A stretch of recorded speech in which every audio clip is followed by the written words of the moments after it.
रूपं देहि यशो देहि भोगं देहि च शंकरा भुक्ति मुक्ति फलं देहि गृहीत्वार्ध्य नमस्तुते। अर्थात, हे प्रभु शंकर, आपको नमस्कार है। आप इस अर्ध्य को स्वीकार करके मुझे रूप दीजिए, यश दीजिए, भोग दीजिए तथा मोक्ष रूपी फल का प्रदान कीजिए। जय श्री महाकाल दर्शकों, आपके अपने चैनल दिव्य ज्योति यात्रा में सभी का स्वागत है। उम्मीद करता हूं कि सब कुशल से होंगे और प्रभु का सिमरन करते होंगे। जैसे कि आप सबको ज्ञात है, हम अपने इस चैनल के माध्यम से अलग अलग वेदों को पढ़ के सुनाते हैं। तो अभी हमने श्री शिव महापुराण का आगमन किया है।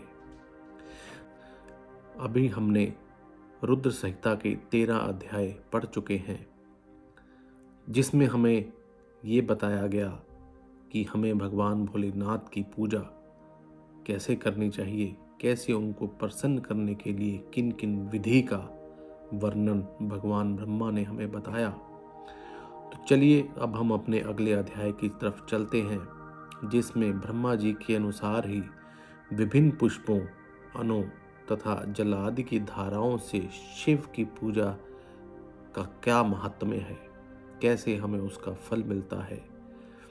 तो ब्रह्मा जी नारद जी को बोलते हैं, जो लक्ष्मी प्राप्ति की इच्छा करता हो वह कमल, बिलपत्र, शतपत्र एवं शंख पुष्प से भगवान शिव की पूजा करे। यदि 1,00,000 की संख्या में इन पुष्पों द्वारा भगवान शिव की पूजा संपन्न हो जाए तो सभी पापों का नाश होता है और लक्ष्मी की भी प्राप्ति हो जाती है। इसमें कोई भी संशय नहीं है कि प्राचीन पुरुषों ने 20 कमलों का एक प्रस्थ बताया है। 1 सहस्त्र बिलपत्रों को भी एक प्रस्थ कहा गया है। 1 सहस्त्र शतपथ से आधे प्रस्थ की परिभाषा की गई है। 16 पलों का एक प्रहस्त होता है और 10 टंकों का एक पल। इस मान से पत्र, पुष्प आदि को तोलना चाहिए। जब पर्वोक्त संख्या वाले पुष्पों से भगवान शंकर की पूजा की जाती है, तब सकाम पुरुष अपने संपूर्ण अभीष्ट को प्राप्त कर लेता है। यदि उपासक के मन में कोई कामना हो तो वह पूर्वोक्त पूजन से शिव स्वरूप हो जाता है। मृत्युंजय मंत्र का जप 5,00,000 बार पूरा हो जाता है, तब भगवान शिव प्रत्यक्ष दर्शन देते हैं। 1,00,000 के जप से अपने शरीर की शुद्धि होती है। दूसरे लाख के जप से पूर्व जन्म की बातों का स्मरण होता है।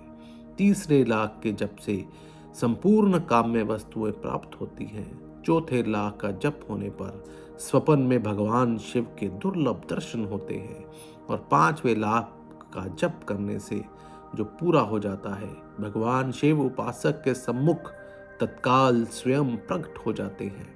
इसी मंत्र का अगर 10,00,000 बार जप हो जाए तो संपूर्ण फल की सिद्धि होती है। जो मोक्ष की अभिलाषा रखता है वह धर्मों द्वारा शिव का पूजन करे। हे मुनि श्रेष्ठ, सर्वत्र लाख की ही संख्या समझनी चाहिए। आयु की इच्छा वाला पुरुष 1,00,000 ध्रुवाओं द्वारा पूजन करे। जिसे पुत्र की अभिलाषा हो वह धतूरे के 1,00,000 फूलों से पूजा करे। लाल डंठल वाला धतूरा पूजन में अत्यधिक शुभदायक माना गया है। अगस्त्य के 1,00,000 फूलों से पूजा करने वाले पुरुष को महान यश की प्राप्ति होती है। यदि तुलसी दल से भगवान शिव की पूजा करें तो उपासक को भोग और मोक्ष दोनों ही सुलभ प्राप्त हो जाते हैं। लाल और सफेद आग, अपामार्ग और श्वेत कमल के 1,00,000 फूलों द्वारा पूजन करने से भी उसी फल, भोग और मोक्ष की प्राप्ति हो जाती है। जपा के 1,00,000 फूलों से की हुई पूजा शत्रु को मृत्यु देने वाली होती है। करवीर के 1,00,000 फूल यदि भगवान शिव को पूजन के लिए उपयोग में लाए जाएं तो वो बंदूक के फूलों द्वारा पूजन करने से आभूषणों की प्राप्ति होती है। चमेली से शिव की पूजा करके मनुष्य वाहनों को उपलब्ध करता है, इसमें कोई भी संशय नहीं है। अलसी के फूलों से महादेव जी का पूजन करने वाला पुरुष भगवान विष्णु को प्रिय होता है।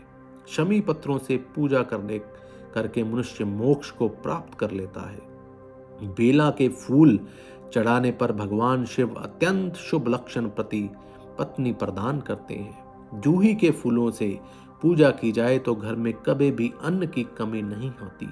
कनेर के फूलों से पूजा करने पर मनुष्य को वस्त्र की प्राप्ति होती है। सेदुआरी या शेफालिका के फूलों से शिव का पूजन किया जाए तो मन अत्यंत निर्मल हो जाता है।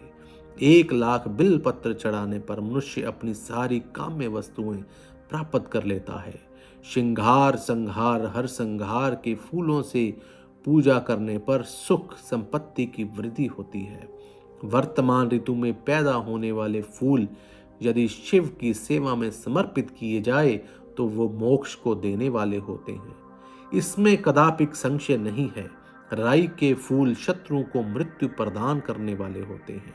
इन फूलों को 1-1 लाख की संख्या में भगवान शंकर के ऊपर चढ़ाया जाए तो भगवान शिव प्रचुर फल प्रदान करते हैं। चंपा और केवड़े को छोड़कर शेष सभी फूल भगवान शिव को चढ़ाए जाते हैं। महादेव जी के ऊपर चावल चढ़ाने से मनुष्यों की लक्ष्मी बढ़ती है। ये चावल अखंडित होने चाहिए। इन्हें उत्तम भक्ति भाव से भगवान शिव के ऊपर चढ़ाना चाहिए। रुद्र प्रधान मंत्र से पूजा करके भगवान शिव के ऊपर बहुत सुंदर वस्त्र चढ़ाएं और उसी पर चावल रखकर समर्पित करें तो उत्तम है। भगवान शिव के ऊपर गंध पुष्प आदि के साथ एक श्रीफल चढ़ाकर धूप आदि निवेदन करें तो पूजा का पूरा फल प्राप्त होता है। वहां शिव के समीप 12 ब्राह्मणों को भोजन कराएं। इससे मंत्र पूर्वक सांगोपांग लक्ष्य की पूजा संपन्न होती है। जहां 100 मंत्र जपने की विधि हो वहां 108 मंत्र जपने का विधान किया गया है। तिलों द्वारा शिव जी को 1,00,000 आहुतियां दी जाएं अथवा 1,00,000 तिलों से शिव की पूजा की जाए तो वह बड़े बड़े पातकों का नाश करने वाली होती है। जो द्वारा की हुई शिव की पूजा स्वर्गीय सुख की बुद्धि वृद्धि करने वाली होती है, ऐसा ऋषियों का भी कथन है। गेहूं के बने हुए पकवान से की हुई शंकर जी की पूजा निश्चय ही बहुत उत्तम मानी गई है। यदि उससे 1,00,000 बार पूजा हो तो उसे संतान की वृद्धि होती है। यदि मूंग से पूजा की जाए तो भगवान शिव सुख प्रदान करते हैं। प्रयोंगी द्वारा सर्वाध्यक्ष परमात्मा शिव का पूजन करने मात्र से उपासक के धर्म अर्थ और काम भोग की वृद्धि होती है तथा वह पूजा समस्त सुखों को देने वाली होती है। अरहर के पत्ते से श्रृंगार करके भगवान शंकर की पूजा करें। यह पूजा नाना प्रकार के सुखों को प्रदान करने वाली होती है। जब अब फूलों की लक्ष्य संख्या का तोल बताया जा रहा है, प्रसन्नता पूर्वक सुनिए। सूक्ष्म मान का प्रदर्शन करने वाले व्यासी ने एक प्रस्थ शंख पुष्प को 1,00,000 बताया है। 11 प्रस्थ चमेली के फूल हों तो वही 1,00,000 फूलों का मान कहा गया है। जूही के 1,00,000 फूलों का भी वही मान है। राही के 1,00,000 फूलों का मान 5.5 प्रस्थ है। उपासक को चाहिए कि वह निष्काम होकर मोक्ष के लिए भगवान भोलेनाथ की पूजा करे। भक्ति भाव से विधि पूर्वक शिव की पूजा करके भक्तों को पीछे जलधारा समर्पित करनी चाहिए। ज्वर में जो मनुष्य प्रलाप करने लगता है उसकी शांति के लिए जलधारा अत्यंत शुभकारी बताई गई है। शतरुद्रीय मंत्र से रुद्री के 11 पाठों से रुद्र मंत्रों के जप से पुरुष सूतक से 6 ऋचा वाले रुद्र सूतक से महामृत्युंजय मंत्र से गायत्री मंत्र से अथवा शिव के शास्त्रोक्त नामों के आदि में प्रणव और अंत में नमः पद जोड़कर बने हुए मंत्रों द्वारा जलधारा आदि अर्पित करनी चाहिए। सुख और संतान की वृद्धि के लिए जलधारा द्वारा पूजन उत्तम बताया गया है। उत्तम भस्म धारण करके उपासक को प्रेम पूर्वक नाना प्रकार के शुभ एवं दिव्य द्रव्यों द्वारा भगवान भोलेनाथ की पूजा करनी चाहिए और शिव पर उन्हें सहस्त्र नाम मंत्रों से धिकी धारा चढ़ानी चाहिए। ऐसा करने पर वंश का विस्तार होता है। इसमें कोई भी संशय नहीं है कि इस प्रकार यदि 10,000 मंत्रों द्वारा भगवान भोलेनाथ की पूजा की जाए तो प्रेम रोग की शांति होती है और उपासक को मनोवांछित फल की प्राप्ति हो जाती है। यदि कोई नपुंसकता को प्राप्त हो तो वह घी से शिव जी की भली भांति पूजा करे तथा ब्राह्मणों को भोजन कराए। साथ ही उसके लिए मुनीश्वरों को प्रजापत्य व्रत का भी विधान किया है। यदि बुद्धि जड़ हो जाए तो उस अवस्था में पूजक को केवल शर्करा मिश्रित दूध की धारा चढ़ानी चाहिए। ऐसा करने पर उसे बृहस्पति के समान उत्तम बुद्धि प्राप्त हो जाती है। जब तक 10,000 मंत्रों का जप पूरा ना हो जाए तब तक पूर्वोक्त दुग्ध धारा द्वारा भगवान शिव का उत्कृष्ट पूजन चालू रखना चाहिए। जब तक मन में अकारण ही उच्चाटन होने लगे, जी उचाट जाए, कहीं भी प्रेम ना रहे, दुख बढ़ जाए और अपने घर में सदा कलह रहने लगे, तब पूर्वोक्त रूप से दूध की धारा चढ़ाने से सारे का सारा दुख स्वयं ही नष्ट हो जाता है। सुवासित तेल से पूजा करने पर भोगों की वृद्धि होती है। यदि मधु से शिव की पूजा की जाए तो राज यक्ष्म का रोग दूर हो जाता है।